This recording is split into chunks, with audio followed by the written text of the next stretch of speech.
नमस्कार, मी भारत दिगोळे, संस्थापक अध्यक्ष, महाराष्ट्र राज्य कांदा उत्पादक शेतकरी संघटना। संपूर्ण 2023 वर्ष कांद्याच्या उत्पादक शेतकऱ्यांसाठी सरकारी धोरणांमुळे मोठं आर्थिक नुकसानीचं ठरलेलं आहे। या 2023 मध्ये जानेवारी महिन्यापासून तर जुलै अखेरपर्यंत कांद्याला जो कवडीमोल दर मिळाला, त्याच्यामध्ये संपूर्ण महाराष्ट्रातील शेतकऱ्यांचं कोट्यवधी रुपयाचं नुकसान झालेलं आहे। महाराष्ट्र सरकारने 1 फेब्रुवारी 2023 ते 31 मार्च 2023 या अवघ्या 2 महिन्याच्या कालावधीसाठी कांदा उत्पादकांना 200 क्विंटल पर्यंत 350 रुपयाचं अनुदान जाहीर केलं। हे अनुदान शेतकऱ्यांना मिळण्यासाठी शेतकऱ्यांनी ज्या ज्या अटी शर्ती राज्य सरकारने घालून दिल्या, या अटींची पूर्तता करण्यामध्ये मोठा कालावधी सरकारकडून घातला गेला आणि ह्या ज्या अटी होत्या ह्या एकदम चुकीच्या अटी, ज्याची गरज नव्हती अशा अटी शर्ती घालून दिल्यामुळं खऱ्या शेतकऱ्यांना ज्यांनी खरोखर कांदा आपल्या शेतातला बाजार समित्यांमध्ये राज्यात विकला होता, अशा शेतकऱ्यांना या अनुदानापासून कसं वंचित ठेवता येईल याचाच आटोकाट प्रयत्न सरकारकडून करण्यात आला। यामध्ये महाराष्ट्राच्या बाहेर ज्या शेतकऱ्यांनी कांदा विक्री केला, त्याचबरोबर मुंबईच्या वाशी मार्केटमध्ये ज्या शेतकऱ्यांनी आपला कांदा विक्री केला, त्याही शेतकऱ्यांना हे अनुदान योजनेतून वगळण्यात आलेलं आहे। ही सरकारची याच्यामध्ये मोठी चूक आहे, कारण जो शेतकरी महाराष्ट्रात कांदा पिकवतो त्यांनी राज्यात कांदा विक्री केला काय, परराज्यात विक्री केला काय, त्यांना तिथेही भाव नाही भेटला, इथेही भाव नाही भेटला आणि भाव मिळण्या न मिळण्यामागं सरकारी धोरणच कारणीभूत आहे। त्याच्यामुळे राज्यातल्या कांदा उत्पादक प्रत्येक शेतकऱ्याला उत्पादन खर्चापेक्षा कमी दर मिळाला, तर कांदा उत्पादक संघटनेने त्यावेळेस 1,500 रुपये प्रति क्विंटल अनुदानाची मागणी केली होती। परंतु याला कुठल्याही प्रकारे प्रतिसाद न देता राज्य सरकारने केवळ 350 रुपये इतकंच तोकडं अनुदान दिलं, तेही अवघ्या 2 महिन्यांसाठी। परंतु 7 ते 8 महिने कांद्याला कवडीमोल दर मिळत होता।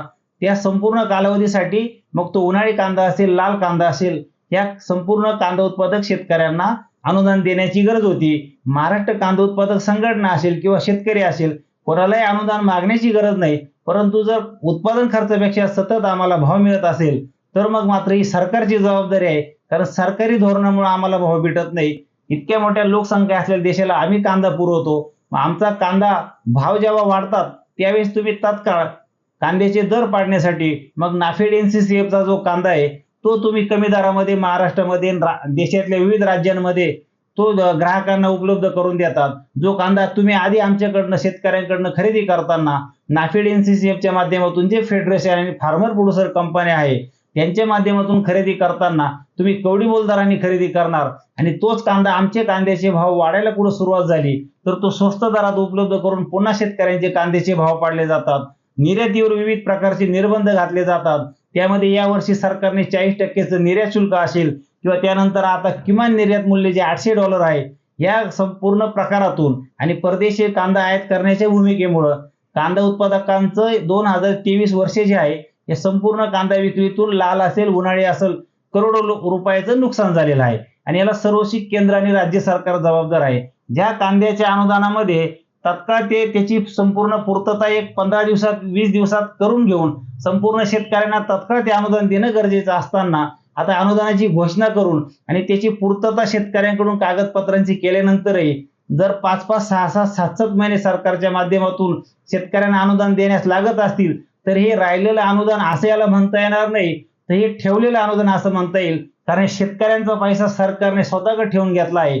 हा महाराष्ट्र कांदा उत्पादक शेतकरी संघटनेचा महाराष्ट्र सरकारवर आरोप आहे आणि त्याचबरोबर केंद्र सरकारने या कालावधीमध्ये एक फुटक्या कवडीची मदत केली नाही। मग जर तुम्ही कांदा उत्पादकांना एक कवडीची मदत करणार नसाल तर त्याच कांदा उत्पादकांच्या कांद्याच्या दरात थोडीशी वाढ होत असताना केंद्र सरकारने कुठल्याही प्रकारचे निर्बंध घालणं, मग ते निर्यातीवर असतील, परदेशी कांदा आयात करणं, त्याचबरोबर कांद्याची स्वस्तात देशामध्ये विक्री करणं, जो त्यांच्याकडे बफर स्टॉक असतो, हे सगळे प्रकार इथून पुढे कायमचे थांबवले पाहिजे आणि येणाऱ्या काळामध्ये महाराष्ट्र राज्य कांदा उत्पादक शेतकरी संघटनेच्या माध्यमातून कुठलाही महाराष्ट्रातील कांदा उत्पादक शेतकरी नाफेडला 1 किलोभरही कांदा देणार नाही।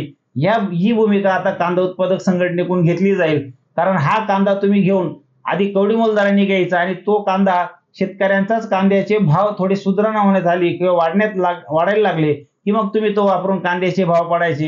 हे सरकारचे जे धोरण आहे ही शेतकऱ्यांना संपवण्याचे आहे। एकीकडे देशाचे प्रधानमंत्री म्हणतात की आम्हाला शेतकऱ्यांचं उत्पन्न दुप्पट करायचंय, म्हणजे त्यांचं आर्थिक जे उत्पन्न आहे ते दुप्पट करायचंय, परंतु सरकारी धोरणामुळे जो काही शेतकऱ्यांना नफा होण्याची थोडी संधी निर्माण झाली होती, तो त्या सरकारच्या याच्या अशा निर्णयामुळं शेतकऱ्यांचं मोठं नुकसान झालं.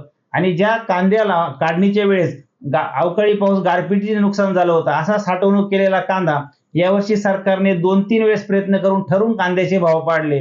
आणि जो अनुदान जाहीर केलेला जो कांद्याचा कालावधी हा अवघा 2 महिने असल्यामुळं या अनुदान योजनेमधून लाखो शेतकरी वंचित राहिले. आणि आता हे अनुदान देण्याची जी काही सरकारची आता ही पद्धत आहे ही इतकी चुकीची आहे की काही शेतकऱ्यांना पहिला हप्ता 10,000चा दिला, काही शेतकऱ्यांना दुसरा हप्ता 10,000चा दिला, अनेक शेतकऱ्यांना तो पहिलाही हप्ता आला नाही, दुसराही हप्ता आला नाही किंवा ₹1 त्यांच्या खात्यावर अनुदानाचा जमा झाला नाही. परराज्यामध्ये विक्री केलेल्या ज्या कांदा उत्पादकांचा अजून समावेश या अनुदान योजनेत केलेला नाही, तोही तात्काळ करावा यासाठी संघटनेकडून जोरदार पाठपुरावा सुरू आहे सरकारकडे. आणि ज्या मुंबई-वाशी मार्केटमध्ये ज्या महाराष्ट्रातल्या कांदा उत्पादकांनी आपला कांदा विकलाय त्यांना या अनुदान योजनेचा लाभ मिळावा यासाठी कांदा उत्पादक संघटनेकडून प्रयत्न सुरू आहे. हे सगळं होत असताना आत्ताच्या साठवणूक केलेल्या कांद्याची जी काही सड झाली त्याच्यात शेतकऱ्यांचं जवळजवळ 30 ते 40% कांद्याचं नुकसान झालं. आणि राहिलेला जो कांदा आहे या कांद्याचं सरकारच्या धोरणामुळं जो भाव वाढ मिळून शेतकऱ्यांना थोडाफार नफा होणार होता, तोही शेतकऱ्यांच्या तोंडातला घास सरकारने हिरावला. आणि या संपूर्ण कांद्याच्या बाबतीत जर तुम्हाला इतका मोठा हस्तक्षेप करून सातत्याने कांद्याचे भाव पाडायचे होते, तर मग आमच्या कांद्याला जेव्हा जेव्हा दर मिळाला नाही याचा मागील संपूर्ण वर्षांचा, इथून मागच्या सगळ्या वर्षांचा आपण त्याचा बाजार समितीकडून डाटा गोळा करावा, तिची सर्व माहिती उपलब्ध करून घ्यावी आणि आमचा उत्पादन खर्च त्या वर्षात जो असेल त्या उत्पादन खर्चानुसार आमचे संपूर्ण कांद्याचे जे काही कमी दराने कांदा विक्री शेतकऱ्यांची झालेली आहे याला केंद्र सरकारने नुकसान भरपाई द्यावी ही कांदा उत्पादक संघटनेची मागणी आहे. आणि हे सगळं होत असताना येणाऱ्या काळामध्ये नाफेडला 1 किलोभरही कांदा हा आता शेतकऱ्यांकडून दिला जाणार नाही असा निश्चय स्वतः शेतकऱ्यांनी केला आहे. आणि त्याच्यासाठी महाराष्ट्र कांदा उत्पादक संघटना ही ठामपणे शेतकऱ्यांच्या माध्यमातून आणि संघटनेच्या माध्यमातून नाफेड NCCFला कांदा पुढील काळामध्ये मिळणार नाही याच्यासाठी बंदोबस्त केला जाईल. आणि यावर्षी जी दुष्काळी स्थिती आहे, इतक्या दुष्काळी स्थितीतही शेतकरी जीवाचं रान करून असलेल्या उपलब्ध पाण्यावरती आपला लाल कांदा असेल, उन्हाळी कांदा असेल याची लागवड करत आहे. आता सरकारने कुठल्याही प्रकारचा हस्तक्षेप करू नये, कारण ऑगस्ट महिन्यामध्ये, सप्टेंबर महिन्यामध्ये, ऑक्टोबर महिन्यामध्ये आणि आता ह्या नोव्हेंबर महिन्यामध्ये गेल्या 4 महिन्यामध्ये शेतकऱ्यांच्या कांद्याला जो दर मिळून त्यांना एकूण जो काही नफा होणार होता, जो फायदा होणार होता, त्याच्यातली 50% जो फायदा आहे, जो नफा आहे तो सरकारी धोरणामुळे मग 40% निर्यात शुल्क असेल, किमान निर्यात मूल्य $800 असेल, ₹25 नाफेडचा आणि NCCFचा बफर स्टॉक राज्यातल्या आणि देशातल्या विविध शहरांमध्ये स्वस्तात विकण्याचा सरकारचा प्रयोग असेल, किंवा मग परदेशी कांदा आयात करण्याचा जो काही सरकारचा निर्णय असेल, याच्यामुळे शेतकऱ्यांना जे मिळणारी रक्कम होती त्याच्यामध्ये 50% घट झाली.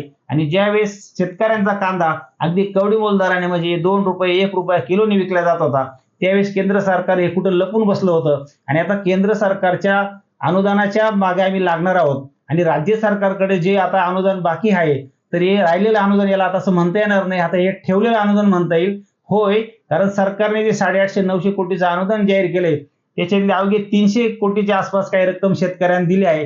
त्याच्यात अनेक शेतकऱ्यांना अजून ₹1 कोटी मिळाला नाही.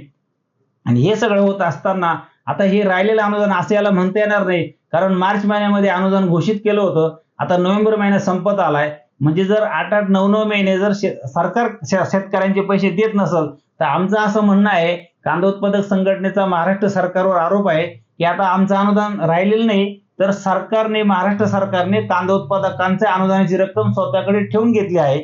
आणि ही ठेवून घेतलेली रक्कम येत्या काही दिवसामध्ये जर तात्काळ दिली नाही, तर मग मात्र आता जे होणारं कांद्याच्या शेतकऱ्यांचं जे काही तीव्र संताप असेल याचे परिणाम सरकारला नक्कीच भोगावे लागतील, असा इशारा महाराष्ट्र राज्य कांदा उत्पादक शेतकरी संघटनेकडून राज्य सरकारला देण्यात येत आहे.